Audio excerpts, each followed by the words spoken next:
স্বামীর ঘর করে গেছি, কোনো সুখ শান্তি পেলাম না। ভাই খাচ্ছি আরে যা। ও বড় মা, তুমি আমাকে একটা কথা বলো। ধরো তাই তো সব উড়েছে, তোমার বয়স কত হচ্ছে? আমার বয়স হ্যাঁ, এই এই এই 100 বছর পড়তে। মানে 100 বছর পুরলো, তাই তো? 100 বছর হবে। হুম। এই তুমি 100 বছর জীবনে তুমি আমাকে একটা অভিজ্ঞতা বলো, মানে যেটা আমাদের মেনে চলা উচিত বা শেখা উচিত, বোঝা উচিত, সেরকম একটা অভিজ্ঞতা আমাকে বলো।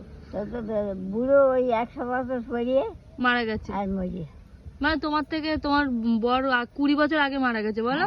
হ্যাঁ, তা 20 বছরের বেশি। হ্যাঁ, তাই সেই 20 বছর ধরে ওর বুড়ো যেখানে মরেছে উনি সেখানেই মরবে।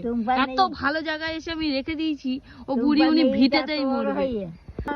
তুমি এই 100 বছর জীবনে তুমি তোমার সুন্দর করে স্বামীর ঘর করেছো, 4-5টা বাচ্চার জন্ম দিয়েছো। আমি কোনোদিন তোমাকে সাজতে দেখিনি, কোনোদিন ঘুরতে দেখিনি, কোনোদিন ভালো মন্দ খেতেও দেখিনি ঠিক করে, তাই তো? আর এই যে লোক দেখলে পর ঘোমটা টেনে মুড়িতে থেকেছো, তাহলে তুমি এই 100 বছর জীবনে কি পেয়েছো? কি পেলে?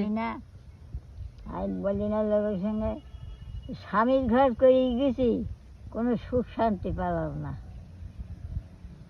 ভাই খাচ্ছি আরে জাল বুনেছি, ছেলেরা জাল পুকুরি ভাবে ঘর করে কোনো সুখ পেলাম না নাকি? না, হ্যাঁ, কোনো লাভ লোকসান কিছু পেলাম না। ওর থেকে একা থাকা কি ভালো ছিল? হ্যাঁ ওর থেকে একা থাকা কি ভালো ছিল? হ্যাঁ। হ্যাঁ, একা থাকাই ভালো ছিল, বলো মা।